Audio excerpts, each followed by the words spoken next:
l'intérêt. Bon, on attaque. Ouais, voilà, donc c'est une formule nouvelle hein, pour les fonds de je vais me présenter, donc Jean-Charles Petronco, cofondateur co-associé de la société Webcastor. Une nouvelle présentation avec Raphaël Zarka, présent du laboratoire du LIRIS. On va vous parler d'un projet qui s'appelle OneAclip. Donc très rapidement la société, donc là le plan de la présentation, introduction contexte, notre collaboration Webcastor LIRIS, qui est un point important de la présentation parce que c'est un exemple aussi au-delà de ce qui a été fait de liens qui peuvent se tisser entre les acteurs lyonnais des IT, entre une société prestataire de services et puis des laboratoires de recherche qui ont a priori pas les mêmes objectifs, pas les mêmes temporalités, mais qui savent très bien se rejoindre sur des projets. Donc la présentation tourne autour d'un gestionnaire de traces sur un outil qui est Linode, qui est un agrégateur de contenu vidéo. Et ensuite on rentrera un peu dans la technique pour ceux que ça intéresse. Donc Rafat est tout à fait disposé à la fin de la conférence pour rentrer vraiment très profondément dans la technique. Très rapidement une démo.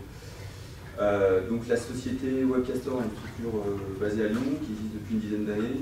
On est focalisé autour au départ de prestations de services sur du webcast et du streaming. Très rapidement, on a été confronté bien entendu à l'intégration web de contenu vidéo, puis on a développé des solutions de gestion de plateforme vidéo.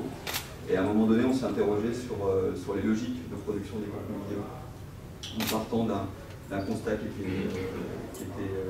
était assez simple en arrière. On a une omniprésence de contenu vidéo, on a des outils qui nous permettent de consulter de la vidéo à peu près partout et de n'importe quelle façon. Par contre, les mécanismes de production de ces contenus vidéo sont restés relativement les mêmes, c'est-à-dire que j'ai besoin d'un opérateur de prise de vue, donc professionnel ou amateur, j'ai besoin d'une phase de montage et de publication. Donc c'est un élément qui peut être coûteux en temps et en argent en fonction si vous faites par vos propres moyens ou si vous faites appel à un prestataire extérieur. Donc ça c'était le constat général. Après d'un point de vue un peu plus technique, l'analyse c'était de se dire on a d'un côté des contenus digitaux qui peuvent être associés à des données, à de la métadonnée. Donc pourquoi pas réfléchir à des outils qui permettraient en une requête texte d'avoir une proposition d'agrégation de contenu vidéo. Donc il est temps de faciliter la réalisation de modules vidéo, soit pour des professionnels qui souhaitent animer leur site internet par du contenu audiovisuel fabriqué très facilement. Quand je dis très facilement, la promesse qu'on fait, c'est en 3 clics. En 5 minutes, vous avez un clip vidéo, soit pour du grand public, puisqu'on peut adresser les deux cibles. Donc très rapidement, la mécanique d'ensemble du projet OneAclip, c'est une banque d'images vidéo, donc une banque d'images à caractère professionnel, avec des droits qualifiés, renseignés correctement avec des métadonnées. Ensuite, on a un moteur d'agrégation qui permet, sur une simple requête texte, d'avoir une remontée de propositions d'agrégation. Donc l'unité de départ pour nous, c'est le rush, c'est-à-dire c'est l'association de ces rushs qui va composer un module vidéo. On a un outil de montage en ligne, un service de diffusion et un gestionnaire vidéo. Donc on a un ensemble d'actions, et c'est intéressant pour la suite de la présentation, qui va générer des actions utilisateurs. Puisque je vais aller cliquer, je vais lancer des requêtes texte, donc il y a tout un ensemble d'actions qui vont être présentes sur l'utilisation de l'outil. Toujours pour continuer sur l'outil OneAclip, on a très peu de points technologiques en front office, c'est-à-dire qu'on a l'idée. Par contre, l'idée, elle n'est pas profitable. On pense que la logique d'agrégation de contenu de manière automatique ou semi-automatique d'agrégation de contenu audiovisuel a plutôt de l'avenir. Nos points clés technologiques sont plutôt en back-office sur la gestion des annotations. Comment remonter de manière qualifiée, pertinente, rapide et surtout peu coûteuse de la métadonnée qui va être associée à l'image qui est décrite. On a des logiques d'algorithmes d'agrégation, donc ça c'est notre recette de cuisine à nous. Et puis on a un générateur de recommandations dont on parlera le détail comme on va faire pendant le relais. Donc la logique d'ensemble pour toutes les entreprises comme les nôtres, c'est créer du partenariat technologique, du partenariat marketing. Donc là, ça est relativement classonné, donc si on a se sont concernés par ce type d'approche, vous êtes les bienvenus à faire des conférences. Et je passe à la suite sur tout ce que je décrivais sur la collaboration entre Webcastor et le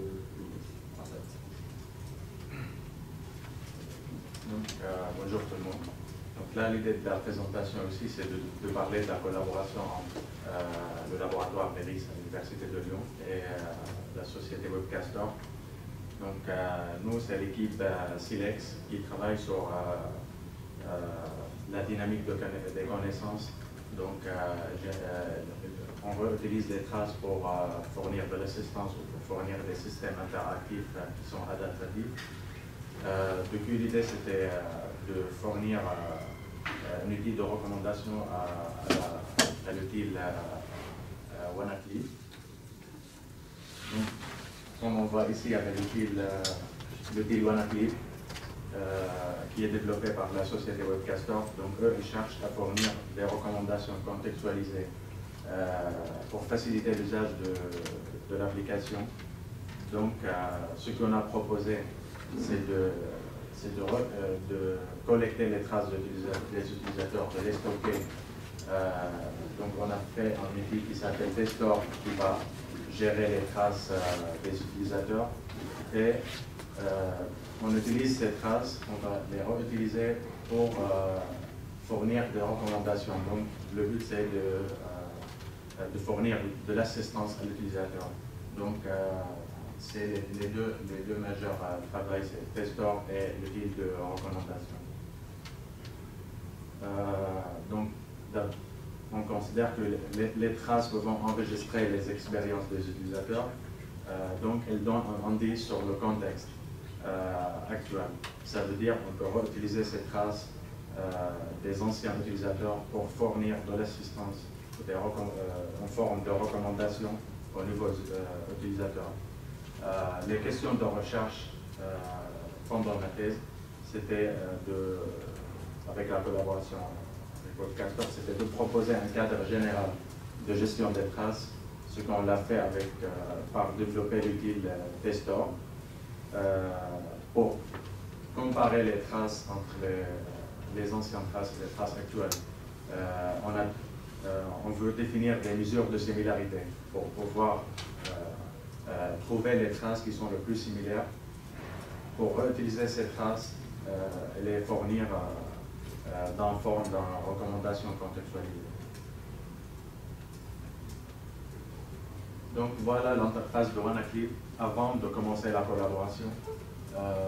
Il y a toujours le moyen de chercher avec des mots-clés, trouver les vidéos qui correspondent à ce mot-clé.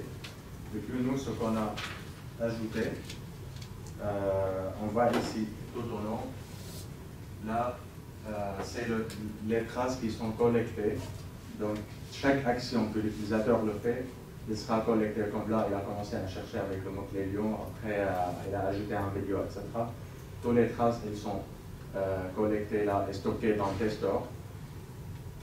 Et après, on utilise ces traces pour fournir des recommandations. Donc, on a ajouté aussi là les recommandations qui vont être modifiées au fur et à mesure quand à chaque fois que l'utilisateur fait une nouvelle action par un clic, ça va générer des nouvelles recommandations qui dépendent du contexte actuel. Les recommandations, soit des recommandations d'action, donc changer la taille de texte ou ajouter un sous-titre, ou soit des recommandations de vidéo. Donc, ça dépend des anciens usages des autres utilisateurs qui sont similaires à la situation actuelle. Voilà l'architecture générale du système. Ici, c'est l'application. Dans notre cas, c'est WannaClip. Donc, on fournit un trace collect. Il faut écouter l'application et collecter les traces et les envoyer pour que ça soit stocké dans Testor. Après, ces traces qui sont stockées dans Testor, elles vont être réutilisées par un moteur d'assistance qui va fournir des recommandations à l'application au client de l'application WannaClip. Testor lui-même, il est composé de plusieurs modules. Donc, évidemment, le stockage. Donc, il y a le Storage Manager qui va gérer le stockage. C'est lui qui reçoit les messages de plusieurs clients et les stocke. Et là, il y a la transformation module qui va transformer les traces pour que ça soit au niveau plus abstrait. Il y a le querying module qui est responsable de deux choses. Première, c'est la phase de récupérer les traces et de comparer les traces. Donc, et la security module qui est responsable d'assurer la sécurité des traces et donner les droits et privilèges à chaque utilisateur. Et les traces sont stockées dans une base de données à la fin. Donc dans l'équipe Selex, ils ont inventé les traces modélisées, on l'appelle mTrace. En fait, ça ressemble l'ensemble des actions qui sont faites par l'utilisateur qui sont associées avec leur modèle. Donc par exemple, on voit ici les traces, les traces primaires qui sont générées par l'utilisateur. Donc chaque action qu'elle fait, elle sera collectée et on l'appelle l'observe element. On l'appelle un observe. Donc il est associé avec son modèle qui décrit c'est quoi chaque observé. Par exemple, ajoute une vidéo. Donc il y a le type d'observé qui s'appelle l'ajout de vidéo, qui décrit aussi c'était quoi les valeurs ou les attributs, c'est quoi le timestamp, quand ça commence, quand ça termine, etc. Et les relations entre les observés. Depuis cette trace, on peut le transformer en plusieurs transformations. Soit, par exemple, de faire de filtering ou aggregation, d'autres types de transformations pour que ça soit mieux utilisable ou plus compréhensible par les utilisateurs ou les développeurs de logiciels. Donc là, on rentre un peu plus en détail dans l'outil de recommandation qui est basé sur les traces. Ça, c'est l'approche générale de l'outil. Donc, on voit qu'il y a deux phases. La première phase, c'est de collecter les traces et les stocker. La deuxième, c'est de les réutiliser pour fournir les recommandations. Donc, on a l'application qui est associée avec la trace collect, qui va collecter les traces et stocker dans Testor. Il y aura après une étape qui va transformer les traces. On fait deux phases. D'abord par le filtering, il y a des traces comme par exemple le navigate, quand elle va naviguer entre les interfaces qui ne sont pas utiles, donc on va les filtrer, d'autres types aussi. Il y a la segmentation pour qu'on trouve des épisodes ou des séquences d'actions qui sont relatives à une tâche, donc on va les faire dans un segment. Donc chaque trace elle sera par plusieurs segments. Et il y a la phase d'indexer les traces et de générer des règles d'association par utiliser ces traces. Elles sont toutes stockées dans Testor, donc il y aura l'épisode map et l'association, les règles d'association. Après, à chaque fois, cette étape, c'est à chaque fois que l'utilisateur fait une action, donc l'action est collectée et stockée dans Testor. Après, si un utilisateur vient, il commence à utiliser l'application. Donc, il y a certaines actions qui vont appeler l'outil de recommandation, donc l'assistance, pour trouver les traces similaires et les fournir comme recommandation. Donc, au début, elle va chercher, elle va appeler Testor pour la fonctionnalité de les mesures de similarité dans Testor pour trouver les traces similaires qui vont être réutilisées. On va extraire dans ces traces les vidéos ou les actions qui sont intéressantes. On va les classer et adapter à la situation actuelle, visualiser à l'utilisateur. Après, si un utilisateur clique, comme on a vu dans l'interface de WannaClip actuelle, il y a les recommandations. Si un utilisateur clique sur une des recommandations qu'on a fournies, ça va être, il va donner un retour, un feedback qui va aider l'algorithme plus tard à améliorer les résultats. Parce que comme ça, on sait que l'utilisateur a été satisfait par les résultats. Donc notre approche elle est basée sur l'approche de raisonnement à partir de l'expérience tracée, qui est inspirée par le paradigme de raisonnement à partir de cas. Donc il y a trois étapes principales. Première étape, c'est l'élaboration. Donc c'est là où on transforme les traces et on génère des signatures d'épisodes pour définir les tâches que l'utilisateur peut faire. Après, la deuxième étape, c'est la récupération. C'est là où on cherche les traces similaires. C'est par les mesures de similarité. Donc c'est une des majeures contributions. Et la réutilisation, tout à la fin, donc ça passe par plusieurs étapes, le filtrage, extraire les données utiles, l'adaptation et le classement. Donc si vous voulez rentrer plus en détail, je ne sais pas, peut-être que ça va prendre encore du temps. On est là si vous voulez rentrer, expliquer exactement l'algorithme de recommandation. Après, peut-être plus tard, parce qu'on va faire un démo, ça va être mieux. Donc ça c'est l'algorithme, si vous voulez poser des questions plus tard.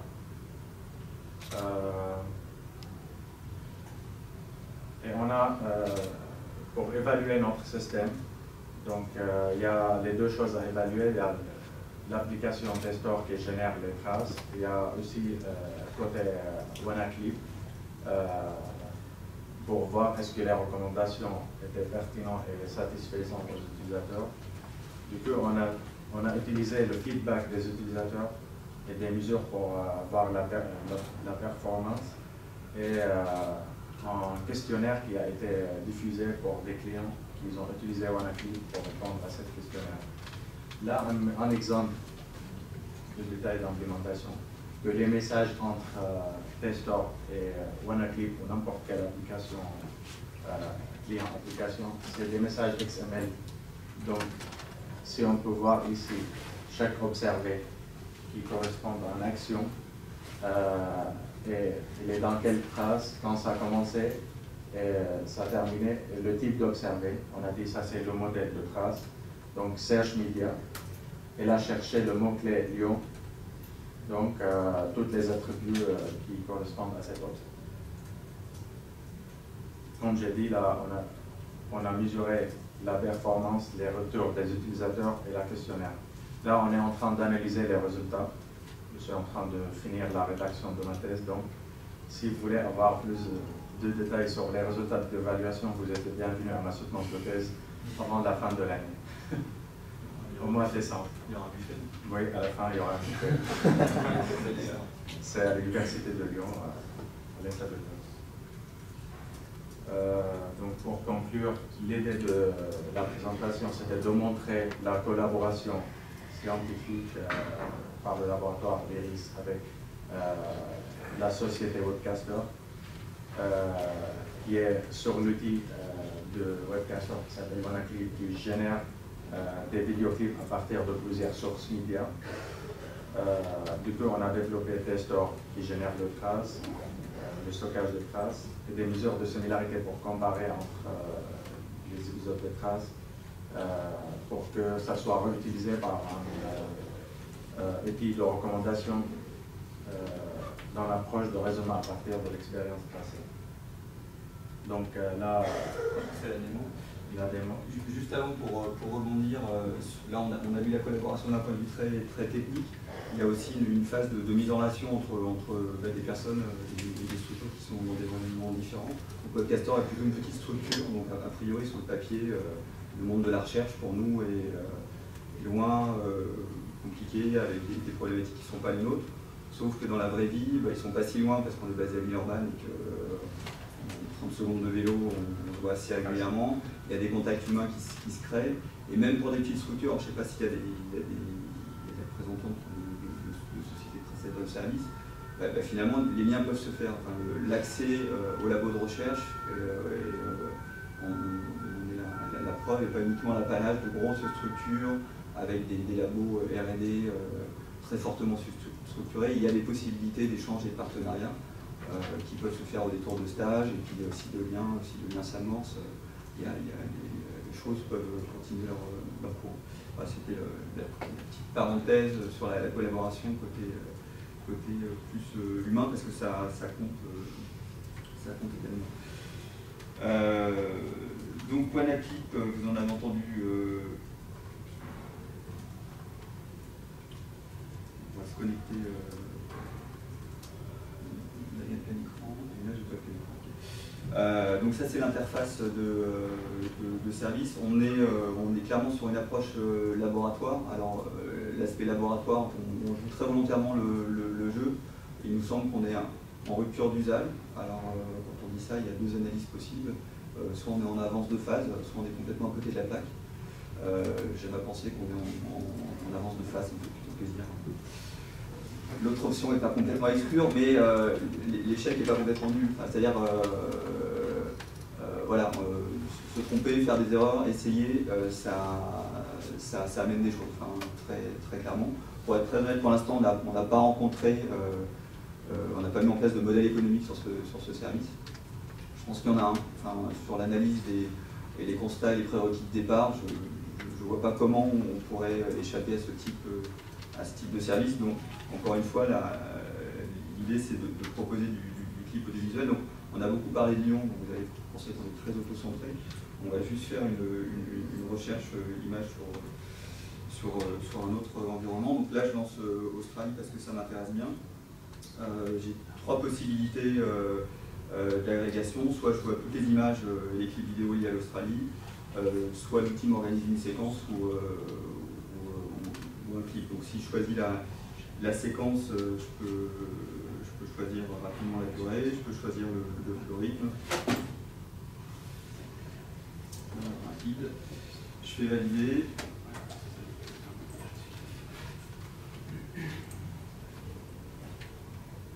Et là, l'outil me propose 86 montages en fait. 86 propositions d'agrégation. Je viens du monde de l'audiovisuel, donc je fais bien la nuance entre montage et agrégation. Pour moi, un montage, il y a une dimension de réalisation, un monteur, agrégation, on est sur une toute autre logique de composition de minutes. J'ai en fait du temps, je ne l'ai pas vu venir. Donc, du coup, c'est des propositions que je veux valider, je peux les transformer, je peux rajouter un titre, de la musique et ensuite les publier. Ce que va faire Testor, vous le voyez en haut, donc on a choisi d'être ouvert sur Testor, l'utilisateur voit qu'il est tracé. En bas, j'ai des recommandations que je peux valider ou pas. Donc mettons que cette...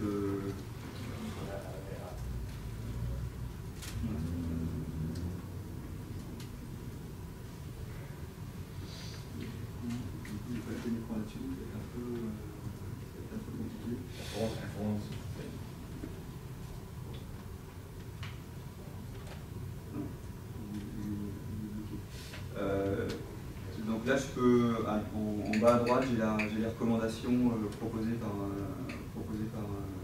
par Testor que je peux valider ou pas.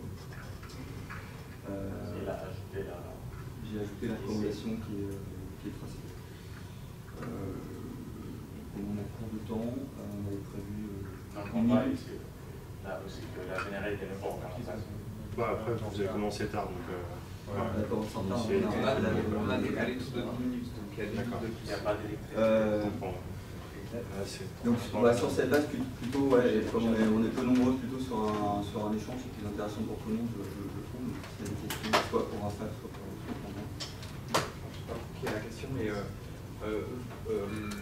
quand vous faites des propositions de séquences vidéo, les vidéos que vous proposez, elles ont été annotées avant. Ouais.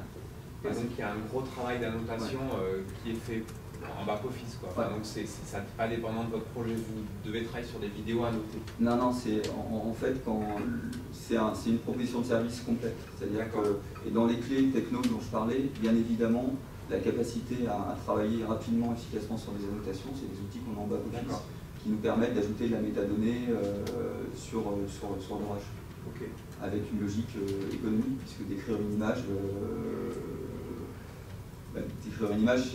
ça peut être compliqué. La décrire de manière pertinente, c'est compliqué. Donc ce travail est fait en amont, et là aussi on est en atelier pour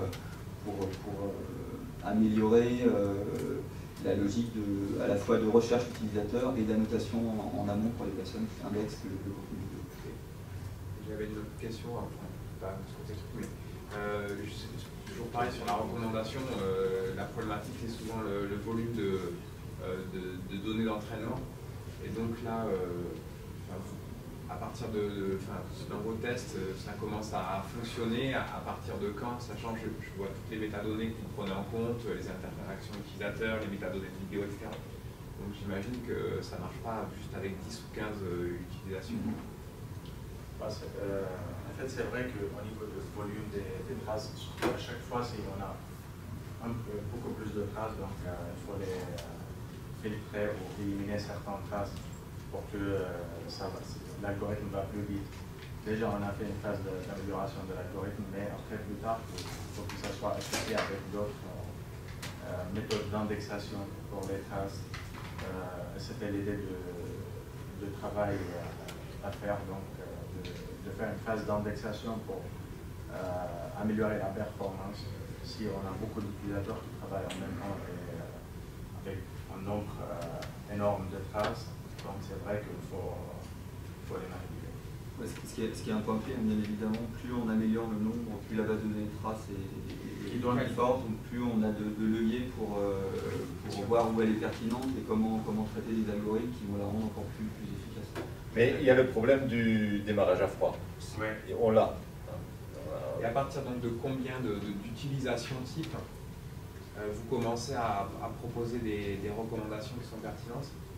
En fait, c'est pas par rapport au nombre, comme j'ai dit, il y a des mesures de similarité, donc il y a un seuil.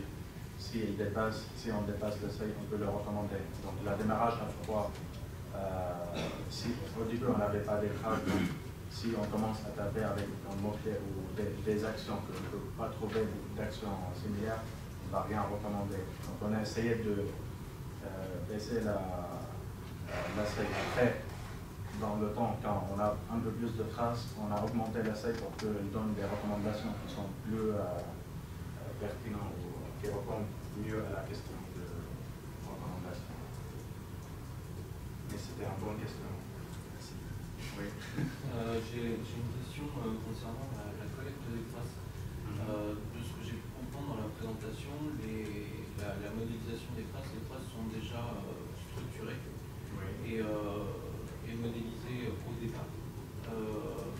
Donc j'imagine que ça crée un couplage fort entre l'application et finalement le moteur de recommandation. Et vous n'êtes pas sûr. En fait, ma question derrière, c'est est-ce que vous collectez toutes les traces de façon relativement générique ou est-ce que les traces sont collectées de façon très spécifique, c'est-à-dire que chaque trace est codée dans WannaClip pour correspondre à un modèle qui correspond au moteur des testeurs, etc. En fait, le modèle de trace est générique, ça veut dire qu'il est appliqué pour n'importe quelle application. Donc toujours, on utilise la même structure, comme j'ai expliqué le modèle de trace qui est développé par l'équipe Select. Et nous, on a pris la main à l'application WannaClip pour ajouter juste la collecte qui va respecter son modèle. Donc c'est le développeur au début qui va structurer le trace, mais c'est toujours qui respecte le modèle qu'il faut définir les types d'observer, c'est quoi les attributs. Après, les valeurs, ça va venir à l'usage de chaque fois, chaque action, elle va collecter un offset qui a un type qui est déjà prédéfini. Je ne sais pas si Alain... Oui, non, c'est pas un modèle générique, hein. C'est un métamodèle. Un métamodèle. Ça veut dire que c'est un modèle qui dit comment les modèles de traces devront être quelle que soit la trace. Mais par contre, le modèle de trace, il faut le fabriquer. Effectivement, donc il y a un modèle qui peut être le modèle de base, ça peut être celui qu'en explorant souvent l'interface, les API, ce type-là qui génère le premier modèle. Et ensuite, on a les transformations permettant de raffiner ce modèle pour arriver à ce qu'on demande. D'accord. Donc du coup, si je comprends, on n'est pas sur chaque trace qu'on va envoyer de l'application vers le moteur de recommandation, on va coder explicitement cette trace-là. Il faudra dire que la trace respecte ce modèle. Chaque objet qu'on va envoyer sera de tel type avec telle propriété. Après, il y a des méthodes plus ou moins génériques pour... on a les traces et après on a des méthodes pour découper ces traces en épisodes comparable. Et c'est pas forcément figé en dur. Bien sûr, c'est adapté à l'interface, c'est adapté à l'application. Il y a une phase d'adaptation du métamodèle à l'application. Et ensuite, dans l'application, on peut être plus ou moins souple quant à la définition de ce que c'est qu'un épisode dans la trace qu'on va comparer, sur laquelle on va se baser pour fournir des recommandations. Et j'ai une question, oui. Si j'ai pas le temps. Vous parlez de... J'ai vu qu'il y avait des transformations qui étaient basées sur du temporal pattern mining. Est-ce que vous utilisez des CEP ou des choses comme ça pour... C'est pas les transformations qui sont basées sur la règle d'association. Peut-être que vous avez raison, vous avez trompé parce que j'ai expliqué vite fait. En fait, c'est juste pour améliorer les résultats de recommandation. Donc, on génère à côté des règles d'association entre les vidéos et les actions. Donc, les transformations, elles utilisent un automata pour faire les transformations. Je ne voulais pas rentrer en détail.